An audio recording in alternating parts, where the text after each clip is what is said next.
of the April meeting. You've heard the motion by the co-chair. Are there any changes to the minutes? If not, the question before the committee is the adoption of the motion. All those in favor say aye. Aye. Any opposed? The ayes have it. I declare the motion adopted and the minutes are approved. First up on our agenda, or I guess our first presentation on our agenda, is our mayor of the city of Huntington. We would ask the mayor to come forward. Up there. Yes, please, to the podium, I believe, right? And Mr. Mayor is also a former member of this body, so welcome, and he's wearing a boot, and hopefully that doesn't mean he wants to kick the chairs. Well, you talk about kicking butt and taking names I missed. Over here. Yes, they were. Thanks to Concert Springs. Oh, I see. Okay.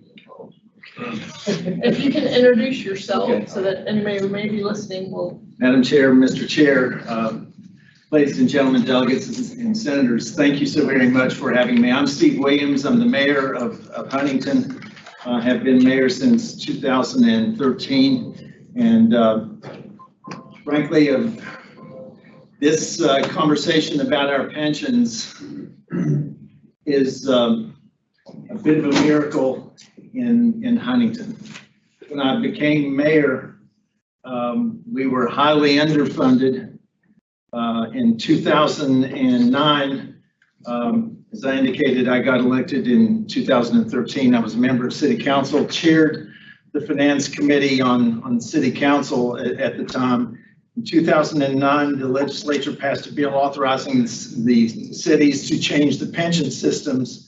The legislation took effect on January 1st of 2010. And at that time, our pension fund's net worth was $4,368,513. That was our fire pension funds. Our police pension funds at that time in 2010, the net worth was $10,305,031. Without this change, the city of Huntington's pension obligations were on pace to consume more than 40% of our general fund budget, and within a few years, it would have driven the city onto the brink of bankruptcy. The change was pivotal as it gave cities the flexibility to make changes to our pension system, and we also changed our investment strategy so investments weren't just sitting in bonds with low interest rates.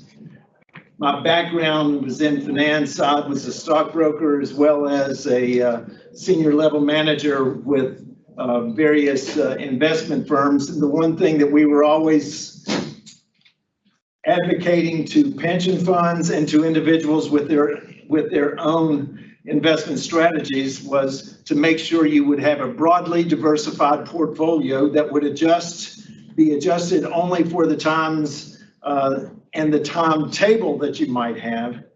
And certainly if you're only investing in low interest bonds and fixed instruments, inflation would be eating away at any returns that we're going. Our pension funds have seen a dramatic turnaround from when I took office in early 2017. In 2017, we were 9 payments behind on each of our funds. To become current, we have paid a total amount of $25,717,898 from August of 2017 to June 2019. And since then, we have made every single monthly payment on time and maximized the state's surtax contribution as a result. We were operating on the misconception that all you needed to do as a municipality for the pension funds was to make sure that your payments were caught up by February of the following fiscal year to be able to qualify for the surtax. I have to say the greatest advocate that we had and the greatest help that we received was from Blair Taylor. Because as we were non-payments behind, the reason is that we were having extreme problems with our own general fund budget. Our healthcare costs were out of control, the pension problems that were eating away at us, and we had to make some unbelievably hard decisions. And those are well chronicled. To the point is that as we were communicating with our fire pensioners, is that there was a great deal of concern about how the pensions were being calculated. And once again, we were working with Blair Taylor, and we ended up cutting off on July 1st, and I can't remember the date, it may have been 2017, July 1st, 2017, that there had to be a calculation that the state would agree to, that the city would agree to, and then if there was a disparity as to what the calculation was with the pension board, then we would sit down and work it out. There were folks who weren't very happy with this. The legislature in a couple of years after that indicated that there needed to be audits of how the pensions had been calculated, and if the calculations had been wrong, that the cities would have the authority to claw back any overpayment and have the capacity to be able to pay forward any underpayment on them. This was a very active debate, you might recall, on the floor of both the House and the Senate. When we came to have the decision made, we gave an assurance to our fire pensioners that whatever had been calculated in the past, we were not going to claw back what had already been paid to them. After all, our retirees at that point had made the decision to retire upon a promise that the pension board had made and that the city had advocated for. And that we were given the opportunity with the legislation to be able, the city council had to make a statement and pass a resolution saying that they understand what the calculations are and pledge to see that those are followed in the future. As a result of these, firefighters became much more amenable to what we were doing. We changed our healthcare plan, and as a result of that, we were able to start making timely payments, because Blair Taylor let us know we were running 9 months behind.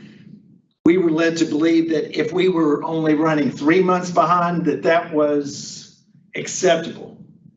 Blair called me up and said, "Mayor, you're expected to make payments on a timely basis."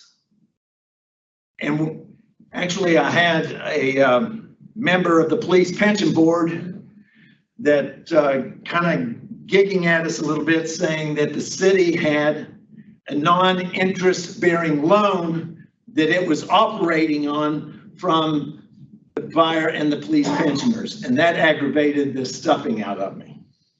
And anytime I had on my calendar, many of you all with your phones have calendar, you can have a message delivered to you each day. On my calendar was delivered, pay off the interest-free loan to the pension boards. And it took us a year and a half, and we were finally able to make that payment. As I said, we were non-payments behind in 2017. Our fire pension net worth has increased from $13.5 million to nearly $37.8 million since June 30th of 2013, an increase of 187.2%. The police pension fund net worth has increased from 22 million to nearly 46 million since June 30th of 2013, at an increase of 108%. Blair Taylor also indicated to us the one problem that we continue to have is that when the audit would come in to do an evaluation of the age of the pensioners and what the expected life expectancy of the pensioners, is that when that calculation was done in October, they would come in to tell us what we had appropriated in March, whether we had appropriated enough or not. Now imagine this, Senator, imagine in the Finance Committee that in March you're making your decisions, and then all of a sudden there is something that is coming from the federal government to say that you have to change your appropriation in the second quarter as to what was actually calculated or appropriated in March. As I was talking with Blair, we were suggesting let's change the legislation so that we could do this, and for obvious reasons. You don't want to open up the Pandora's box in getting into these areas of the code. He called me up, I think it was about 10:30 one evening, and said, Mayor, I think we have a solution. Instead of every 4 years, said the way the legislation read is that at least every 4 years. It didn't mean that you couldn't do it more often or earlier than that. And as a result, after a 3-year time frame, in October, we're able to come back in the next spring when we're developing our budget. We know what we are able to appropriate. Budget discipline.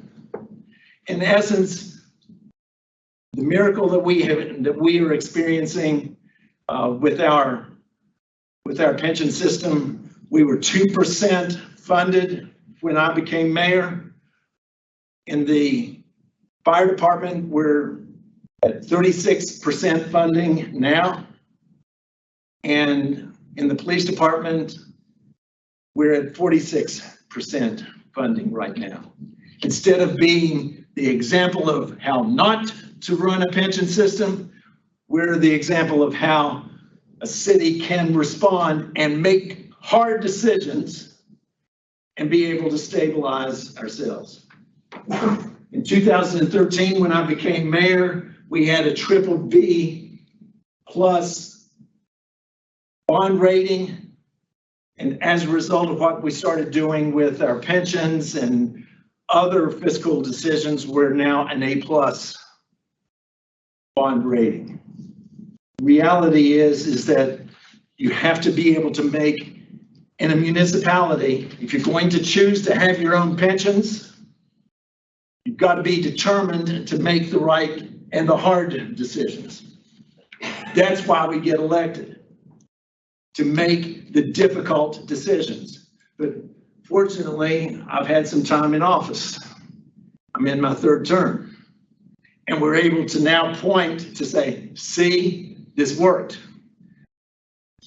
Other mayors never made it to the 3rd term, and they would have been bounced out. And then somebody would have come in and then would have changed the decisions. Thank you for the support that you all have given us the capacity to be able to make a decision, to be able to close the old system and open the new. Thank you for giving us the opportunity to be able to collaborate with the regulators, the managers of the municipal public safety pensions, and giving us the capacity to be able to do what we're doing right now. The last thing is that having fiscal discipline enables us to do this. We've lowered taxes. We've made hard decisions on our benefits, but our employees have also benefited because this Democrat's going to sound very Reagan-esque. We reduced taxes and have increased revenues. Go figure. So I'll be glad to answer any questions. Thank you. Do we have any questions for Mayor Williams, the delegate from the 69th? Yes, thank you, Madam Chairman. Sir, thank you for your presentation. Do you have a cost of living for your retirees now? Each year Yes, yes, we do. based on inflation or? It's based on the calculation that comes in from the, I don't think it's the Department of Labor. It might be, it's not Social Security, but it's a federal government calculation that is provided to us. And in each of our pensions, we do vote on that. Okay. Another question, all of your police and firemen's pensions, are they tax-free from state income tax, or some of them have it and some of them don't have it? I think all of the public safety are tax-free. That's what I understand. Any other questions? Thank you for the opportunity. Welcome to Huntington. We're thrilled to have you here. And well, I'll take care of some other matters in my welcome a little bit later on. Thank you, Mayor Williams. Thanks. So next up on our agenda, we have Michelle Blatt with the Deputy State Superintendent of Schools, and she is going to speak to us about the retired teachers and the areas of critical need. It's been a discussion at several different, proposed within several pieces of legislation. So Ms. Blatt, Yes, thank you. if you would introduce yourself for those. Michelle Blatt, I'm Deputy State Superintendent, and I thank you for the opportunity to be here today to talk about our critical need and shortage areas. So substitutes that are hired in critical need and shortage areas are governed by Code 18A23. And this last session that we just completed, we added bus drivers to this category. We also not only look at teachers, but we look at nurses, speech language pathologists, and guidance counselors as eligible categories. There's several stipulations spelled out in code as to how this will work, but we're basically looking at any teacher that desires to work more than 140 days in a fiscal year, a process that code explains has to take place in order for that to happen. So the first step is annually, the county must have a policy in place, a critical need and shortage policy. So the policy must be presented to their county board each year and then submitted to the state board annually. And in that, they must be able to spell out the specific certifications and training areas that they're identifying as critical need.